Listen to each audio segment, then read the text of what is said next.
Hey, thanks for being with us here on Reppin. Our guest today was named One to Watch in 2019 by People magazine, and she was listed as one of the 11 Asian American comics who need to be on your 2020 radar by Entertainment Weekly. Born in Shanghai, China, she and her family immigrated and put roots down in California. And upon graduation, she joined AMP Radio 97.1, where Carson Daly took her under his wing and helped her hone her craft. From there, she did some work with the improv group Upright Citizens Brigade, writing and creating characters, most notably Little Tasty, which has received over 20 million views online. She performs regularly at the world-renowned Laugh Factory, the Ice House, Hollywood Improv. She's also opened for Arsenio Hall and Ronnie Chang. And I Love Dick. The 2017 Amazon series, starring Kevin Bacon and Kathryn Hahn, was where she got her big break. Currently, you can see her as Alice Kwan on Freeform's hit, Good Trouble. Today, we've got Shery Cola. Shery Cola, thank you for being here today. You're a multifaceted talent. You're a comedian, you're a writer, a radio host, an actor. Girl, you're busy. So thank you for making time for us. Thanks for having me, first and foremost. And you are my goddess. And I truly want to do it all, you know. Even growing up, I always thought life was too short for just one dream. Of course, that can be a blessing and a curse because then I'm so scattered that it took me until my late 20s to actually get my shit together. You know what I mean? So because truly, you know, in my early 20s, I wanted to be a rapper. I wanted to do comedy. I was doing campus radio. I was so all over the place, which also is good. There's a whole bunch of pros and cons there. But the point is, I always thought, why not do everything under the sun if it so pleases you? Absolutely. But you know what? You talk about getting your shit together at 20. Honey, there's a lot of people in their 50s that don't have their shit together. So Very true. Very true. And hey, better late than never, you know? Damn right. In high school, I did a bunch of things that are pretty much in this lane, you know, things that I was passionate about, making people laugh. I was hosting talent shows. I was making funny videos because I was part of this film club. But truly, I don't know why. I didn't think it was a possibility to pursue as an end game, you know? I mean, maybe it's the lack of representation. I sometimes blame it on that because you think it's not for you. You know, that world isn't for Asian faces. And especially because I'm an immigrant, I always had this foreigner feeling, you know, of, oh, well, TV and film, that's for Americans. You know what I mean? It's interesting. It's not until now that we realize how much it was missing. Anyway, so of course dabbled in radio in college and the rest was history essentially. Well, let's back that up a little because you opened a lot of doors of things that I want to talk about. First and foremost, I mean, you're on a hit show, Good Trouble, that got renewed. Congratulations. Yes. Season 3, baby. We're coming. That's right. Tell us a little bit more about Good Trouble and, of course, your character, Alice Kwan. Before I booked Good Trouble, I mean, I'm pretty green in the biz if we're going to be 100%. You know, I'm the first to say that I've only been really technically professionally in this industry for maybe 3-ish years, you know, maybe even 3 years. Amazing. And I've been really, really lucky, of course, on top of hard work, you know, and the hustle. But with Good Trouble, it kind of just felt like the stars aligned. First of all, I was so touched to even see the description of this character. You know, the fact that these people wanted to see this person on screen, first generation, Asian American, like manager of this apartment complex, aspires to be a stand-up, lesbian, not out to her parents.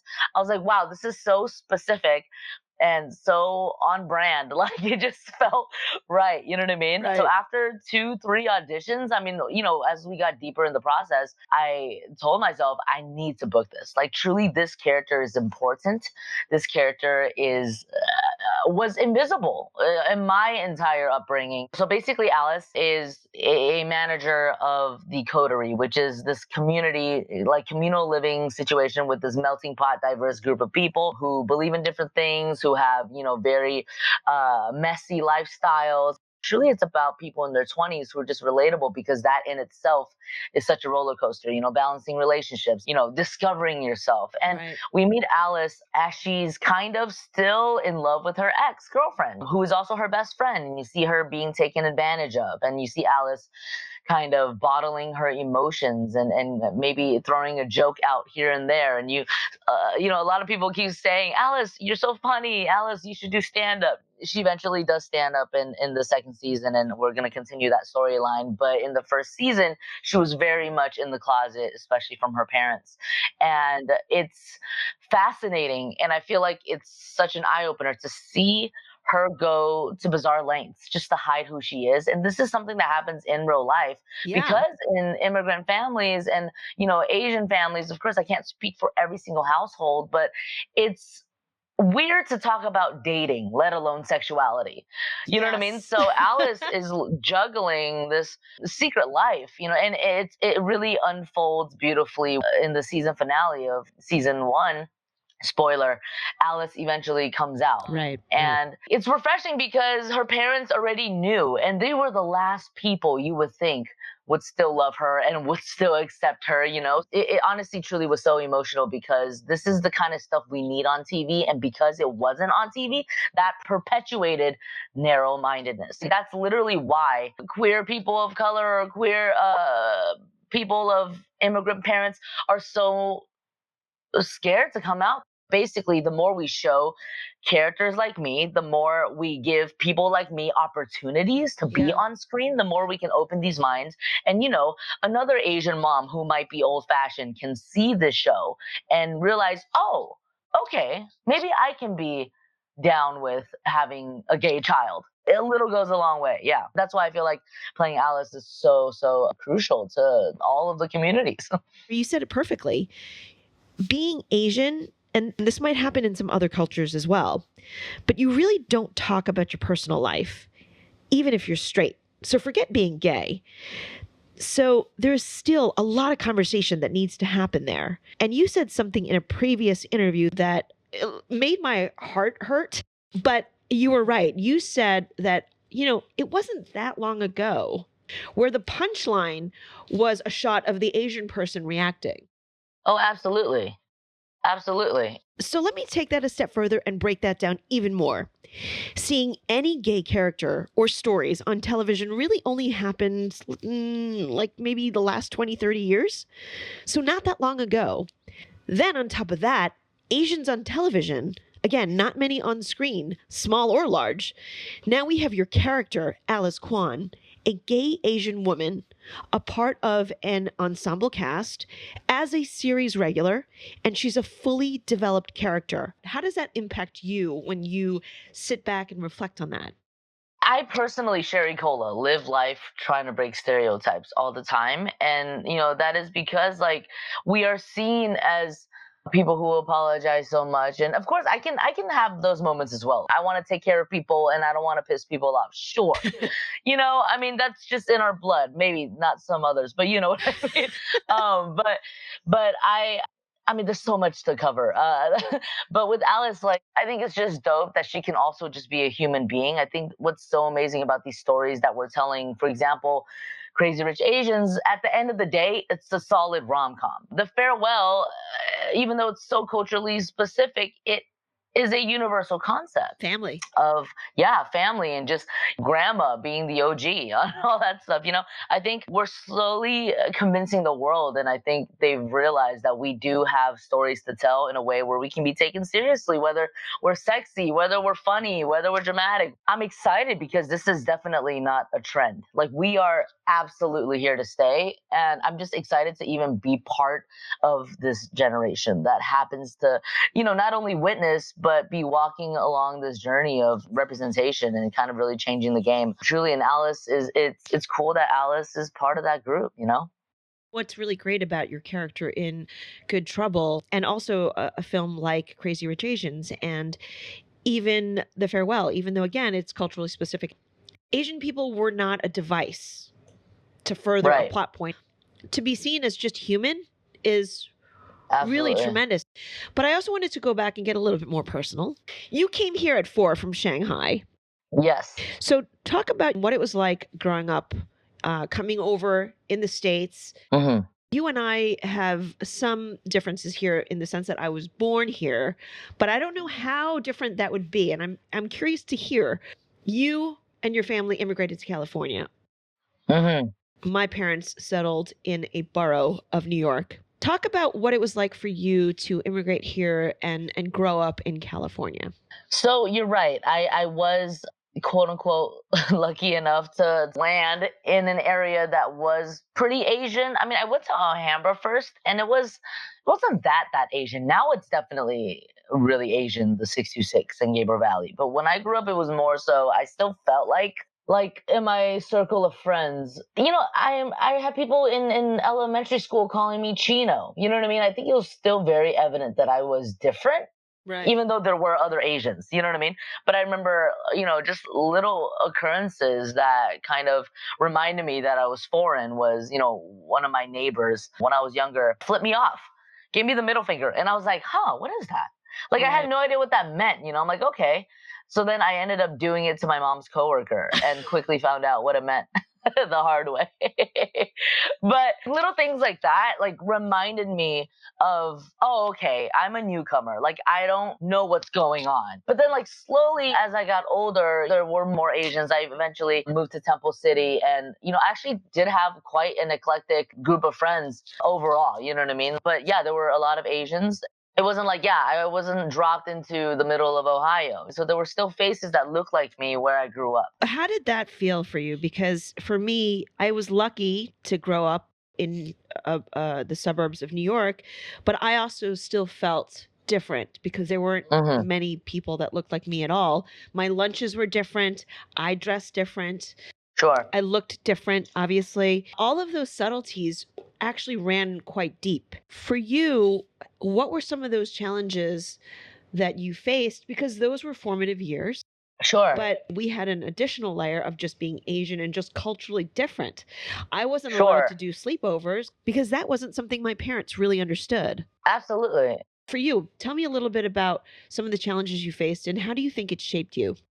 It's funny, I was just having a conversation with my dad yesterday about this. Let's say high school, for example, and middle school. There were a lot of Asian faces around me. I didn't feel like a fish out of water in that sense. But for me, Shery, I absolutely felt like a fish out of water in the sense that, I'd never wore makeup. All these girls were so cute and all about, drawing their eyebrows, making them super thin, etc., whatever was hot, dyeing their hair, which, no, of course, there was nothing wrong with it. Wearing wedges to school. Like, what I mean? Just things that I never grasped. I don't know if it was just being innately a tomboy or truly my mom was never really, dressy. My mom was working hard trying to pay the damn bills to support her daughter, like she wasn't really getting dolled up every day. So I don't know if it was because of that, but I just naturally did not wear makeup. Yeah. I wasn't, for the lack of better phrasing, like beauty savvy. Yeah. So that was one big thing that made me feel really different because all my friends were really hot. All the guys wanted to hit on them. They were the cool kids in school. And I was kind of just there. I had a conversation with my dad yesterday.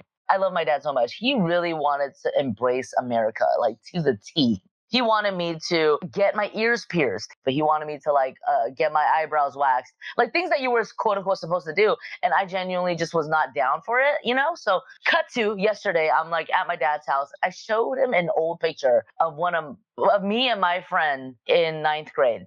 And it is insane how gorgeous I am in that fucking photo. And I did not realize it. And I thought it was so ugly. Meanwhile, my friend next to me, bless her heart, had the most ridiculous look. But that was attractive at that time, Evelyn. It's insane. And that was like pretty, and that's what the boys liked. And in that picture, I felt so self-conscious and so unbelievably not enough. But I'm looking at this photo. I'm literally going to text it to you right now. Yeah. I'm looking at this photo and I am in shock that I am a gorgeous, natural fucking dime piece. Like truly. Like, and I'm only saying this because I was in shock. I got it. Look at this picture. Can you even believe? Oh, dude. Oh, yeah. Can you believe? Can you believe? The others are, I'll say, the one to my right. Yeah. Well, is she drunk? No, the one to my right, the one with the bangs, the one with the thin eyebrows, and you're she's beautiful. Not drunk. We're literally in school. There's lockers behind us. I don't know. There's some people that ate glue and drank. I don't know. But my point is, at that time, that I felt not the same. If we're looking at this picture, and we can't show the world because they don't want me to post it in life. Gotcha. if we were to like show this as a graphic to attach to this podcast. But at that time, I did not think I was cute. I thought my friend next to me was a bombshell because guys liked girls like that. I kind of just stayed true. I didn't conform to that. And I'm so stoked about it. Let me just kind of back that up because I can certainly relate to that. I mean, I grew up in a borough. I Sure, grew up in the era of mall hair. sure. And being Asian, our hair is very straight. I tried to do all sorts of things with like endless cans of hairspray and like nothing worked. But looking back, I'm really happy it didn't work. And I just sort of stopped trying and I just was myself. But that must have been very challenging for you at that time to feel like you weren't enough. How did you cope with it at the time? What was that turning point? At the time, I kind of just kind of went with the flow. You know, there were times where I definitely didn't feel like I belonged. Like I was always someone who people knew and like were cool with, and you know, Shery says the darndest things. You know what I mean? Right. All 4 years is kind of hard to unpack, especially even sitting in the cafeteria, you know, with who I thought were the cool kids and these guys bullying me. One even called me a fat bitch at a point, you know what I mean? And like me just putting my head down and crying for the full 30 minutes. And I still regret that till this day because of moments like that. It really molded me to speak up and never take shit as much as I can. Little things like that. But and then I was also in marching band. I was in that film club and I was in pep senior year. I slowly kind of found my way. I had my first boyfriend in senior year. He was this very cute, you know, athlete, and you know, we were adorable, and we kind of had, you know, I had my first kiss. Like eventually, from freshman year to senior year, definitely there was an evolution.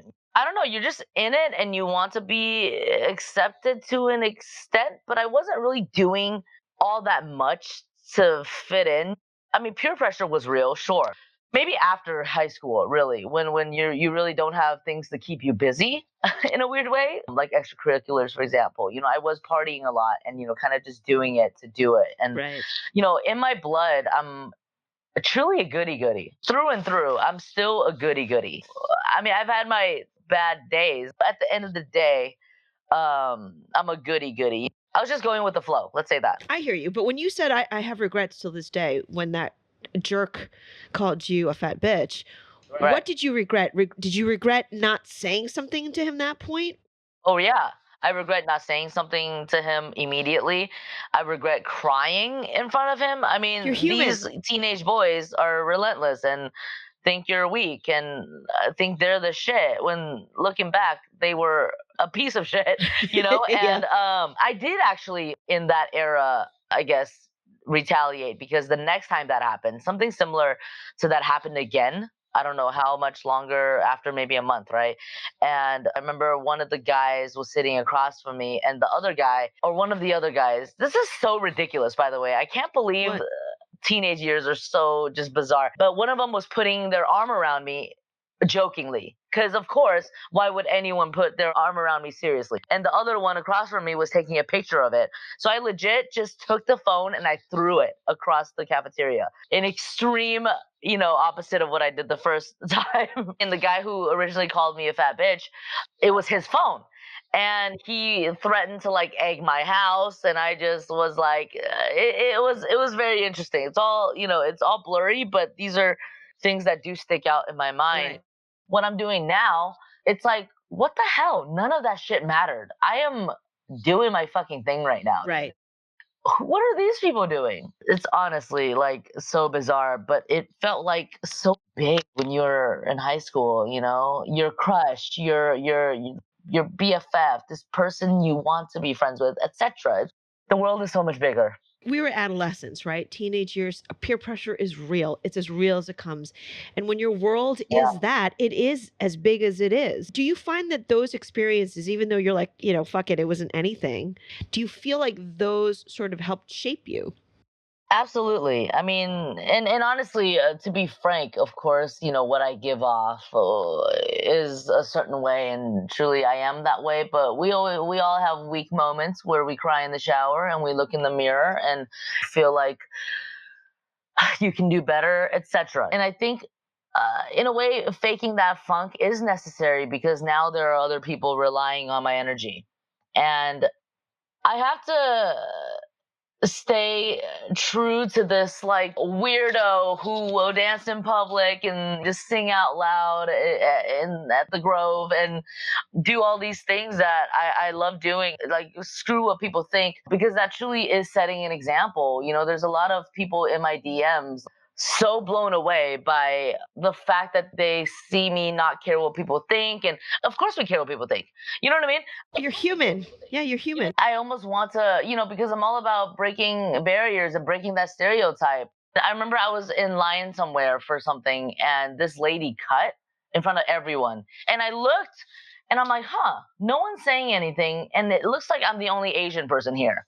So I said something because now all 15 people in line will no longer think Asian people don't speak up. And those little things are really important to me. Not speaking up in my, early years, of course that influences that. Not feeling like I was enough or not feeling like I was cool. That absolutely contributes to the confidence that I found, especially looking back on photos like that. I'm like, goodness gracious, like what did I have to be self-conscious about? I was a dime piece. You know what I mean? Like, yeah, I went from being soft-spoken and as a freshman to being voted most outgoing in the senior yearbook, and it's like, I don't know. I just it's anyway. It's all very interesting, and now I'm just talking it out with you. But these are really interesting things that I feel like really influenced how and why I am how I am today.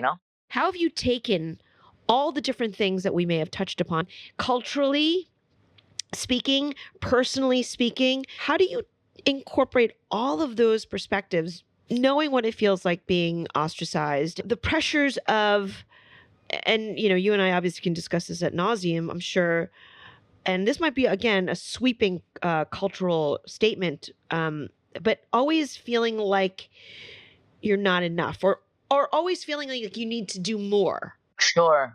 How do you take all of these experiences with you and bring forth first in your day-to-day and also in your work? I think it's, first of all, I think it's really important to remind yourself that you truly are enough. I think all the things that I was self-conscious about back then, things that made me weird, when people would look at me after I'd said something like goofy and they're like, what the heck? Okay. Odd. You know what I Yeah. mean? Like, typical teenage responses. But I'm like, wow, like these are the things I embrace now. These are the things that make me shine, things that make me unique. I think it's very important to just stay true to you.